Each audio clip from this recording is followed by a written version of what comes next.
Gaming as a hobby has gotten very expensive over the past few years. For the first time ever in a generation, we've seen game consoles go up in price and not down in price, as well as a price increase for games, not once but twice. First it was to $70, then it was to $80. Nintendo were the ones that pushed it to $80, and we're getting to a point where we're starting to pay for games that are costing about a quarter of the price of a console, which in my opinion is quite ludicrous, and I don't think games should have ever gone up in price. But that's a video for another time. Me being quite a frugal person and wanting to play games as cheaply as possible, I kind of want to do a video about a great 4K option of playing games cheaply. And that 4K option to play games at the moment is the Xbox One X. And yeah, if you don't know, Xbox One, the original base model, first came out in 2013, and Microsoft kind of dropped the ball with this announcement. It felt like they just didn't know what they were doing. They kind of advertised it as more of a sort of cable set-top box instead of a games console. I mean, they kind of had a sort of bit of clairvoyance in that regard, because most people use their consoles as a sort of streaming service machine, as well as a console. But at that time, people just weren't really thinking about that, because 2013, I mean, streaming services were in their infancy, but Microsoft were kind of like looking into the future instead of what was going on in the present. But as a system, the Xbox One, I feel, was good. It was the quietest console out of that lot during that generation. The PS4 was like a jet engine by the end of it, whereas the Xbox One, the original base one that I used to have, the VCR model, yeah, was extremely quiet. It never really made any noises, even playing intense games. But I got rid of that recently, and I picked up a Xbox One X in 2025 because we recently got a 4K TV in our setup, and I thought, why not? Because I've got a bunch of physical games here to talk about, and I wanted to get an Xbox One X. And people probably say, Sam, why didn't you get a Series X? And I thought, A, it's too big, B, it's more expensive, and C, the One X that I bought was cheap as chips.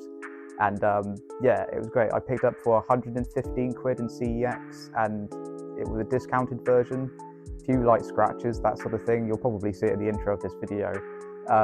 But it runs fine, very quiet, and yeah, it's great. But I want to kind of just recommend it in this sort of video, because these sort of economic times are quite challenging, and I don't want to sound like a PlayStation blog where they try and patronize and go, oh, it's quite challenging, these economic times, when they themselves don't have a problem with money. But anyway, tangents aside, why should you get an Xbox One X in 2025? Well, for starters, as I said, the hardware itself is quite cheap, it's quiet, and it's very small for what it is. It's quite a meaty machine in terms of hardware. It's very, very small. Also, the games are cheap, which I'll talk about some of the games in a minute. But also, you've still got access to services like Game Pass. Game Pass is still a surprisingly good deal. Obviously, you can't play like the new and shiny games on the One X, because not all of them are cross-gen, although you can play cloud gaming on some of the newer games. I haven't tried that out, to be honest. Streaming games to me has always given me a bit of some nightmares thinking of that scenario, sorry. But you can stream games like Indiana Jones, you can stream on the Xbox One X, and even just like the standard Xbox One. But Game Pass is still great, because you've still got access to like Xbox One, the cross-gen games. Also, with the Xbox One X and the Xbox One in general, you've got backwards compatibility with Xbox 360 and original Xbox games. Like some of my favorite Xbox 360 games are on the backwards compatibility, like Max Payne 3, GTA 4, Fable 2, that sort of thing. And you can even play one of my original Xbox favorites, Morrowind. But enough rambling about the hardware. I want to get into the games, so let's take a look, shall we? Right, let's get to the reason why we buy a console, and that's for the games. Most Xbox One games are like below 10 quid, below 5 quid. Like with any sort of console though, you'll get like the ones that are outliers, and they'll be like 20 plus pounds, 30 pounds, 40 quid, you know, the sort of like rarer games or games that didn't sell very well. But the multi-platform games, they're generally more expensive on PlayStation 4. I don't know why they're more expensive on PlayStation 4, but they just tend to be. Whereas if you buy them on Xbox One, they tend to be like £10 cheaper, £5 cheaper, that sort of thing. The same thing's happening now with like Series X and PlayStation 5 games. The Series X version is usually cheaper. Maybe it's because it's the more popular console. That's probably the reason for it. But I'm going to go through some recommendations here next to me in this pile. And yeah, let's start off with these two because they're in the same series, and that's the Resident Evil 2 and 3 remake. Fantastic games, absolutely fantastic. They came out a year of each other. With Capcom's RE engine, they reinterpreted these old classics. And I know this one gets a lot of hate, but honestly, I think it's fine. People say it's too short, but the original was quite short. It was 2 to 3 hours. The original, you could be in a single sitting. These older Resident Evil games aren't really renowned for being particularly long. They actually encourage you to finish them as quickly as possible. Whereas I think the longest Resident Evil game is probably Resident Evil 4. But these are great. I picked these up. These are a bit more pricey. I think I picked this one for £8. This one I think was 10, but they're more expensive on PS4. I think this is 10 on PS4, and I think this is about 15. They tend to hover around those sort of prices on PS4, but they tend to go down a fair bit on the Xbox One. Excuse me. Again, these two, I'm going to pile them into the same thing because one of them is basically a prologue to the overall experience, and that's Metal Gear Solid 5. Again, you can pick both of these up for like less than a tenner. I think this is like £3 on Xbox One. This is about a £5. I think you can get the definitive edition, but that tends to carry more of a hefty price because it's a re-release and it's all on one disc, that sort of thing. Just pick them up separately. If you've never played them before, it's a great way to play it. You play this one first because it's the prologue to the game. I still can't believe they sold this for money back in the day. It's basically a demo for the Phantom Pain. They sold this for £40 when it came out, and it's like an hour in terms of experience. But the full game, Phantom Pain, is brilliant. Open world stealth game. I myself am a massive Metal Gear Solid fan. Some people say this is great. Is it the best game in the series? No. Is it the best playing game in the series? Yes. But the stealth gameplay where you can be as sneaky as possible, as loud as possible, or you could be a mischievous little child running around the world and like killing enemies in stupid ways, and it's great. I love it. Being able to slide around in your cardboard box in the desert and just creating all sorts of weird and wacky weapons. The R&D team absolutely love these games. Hours of entertainment. Another one is a bit of an obvious one, open world game. I mean, it came out on the Xbox 360 and PS3 originally, and that's Grand Theft Auto 5. You can pick this up cheap enough. Like, I think this is £8. This one hovers around a bit. It goes up and down because when I bought this from a charity shop for £4. At the time, I think it was like earlier this year, it was £15 in CEX for some reason. I don't know why, but £4 in a charity shop. It's £8 in CEX at the moment on the Xbox One. Hours of entertainment with this game. If you've somehow not played GTA 5, if you haven't, you've probably been living under a rock since 2013. Cheap as chips on this console, great open world fun.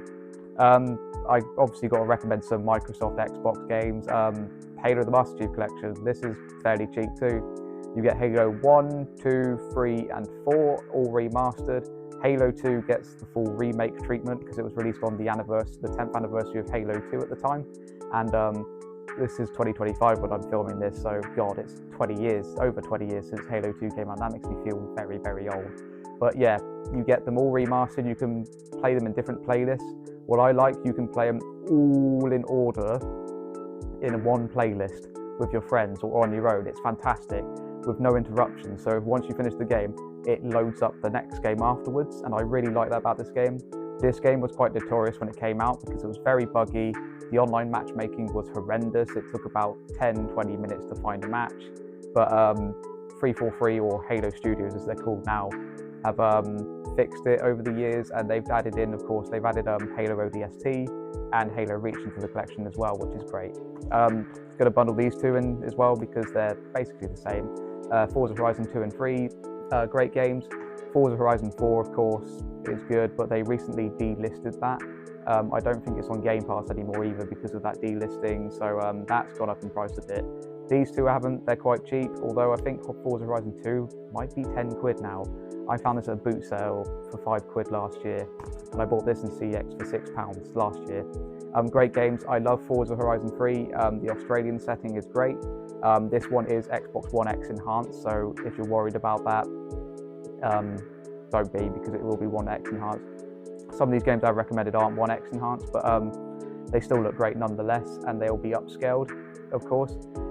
Yeah, this is 1x enhanced and it looks really good. This game came out in 2016, still a stellar looking game. The Australian outback looks fantastic. The built up areas look brilliant. The lush and detailed jungles with the foliage and the flora and fauna looks amazing. 2 is great as well, set in the Mediterranean, I believe it is. You get like the bits of France, you get bits of Italy, that sort of thing.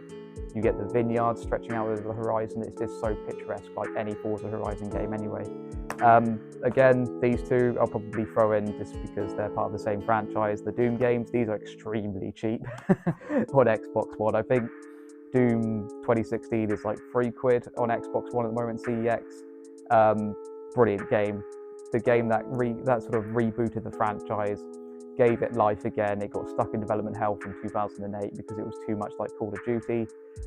Yeah, fantastic. It's great.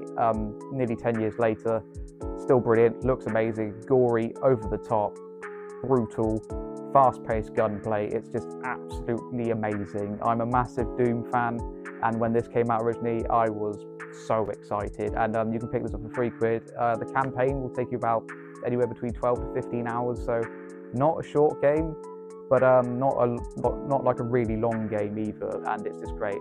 And Doom Eternal just basically takes what 2016 did and dials it up to 11. It's like kind of like how did they describe it? A ballet of violence, as they said in the reviews at the time. And it's fast. It's much faster than Doom 2016. It gets really hard in places, the amount of enemies on screen. It runs at a stable 60 FPS too, which is quite shocking with how much is going on the screen. And it's insane. It's absolutely insane with a great soundtrack, heavy metal soundtrack. Very intense game. It gets very difficult towards the last stage of the game. Quite an obscure one, not an obscure in terms of the series, but a game that I feel no one talks about anymore, and that's Dragon Age Inquisition. I got this with my original Xbox One in 2014 when I got it for Christmas because it came with it, and I love the Dragon Age series. Veilguard is okay. I don't hate it like some people do, the dialogue in that game, but that's a different video for another time. Really like this game, really excited for it when it was first announced. It kind of mishmashed the elements of Dragon Age Origins and Dragon Age 2 and kind of left it up to you, the player, to choose what sort of playstyle you want. If you want to do the sort of more tactical stuff from Origins, you could do that, but if you want to go for the more action-orientated real-time combat, you could also do that in Inquisition.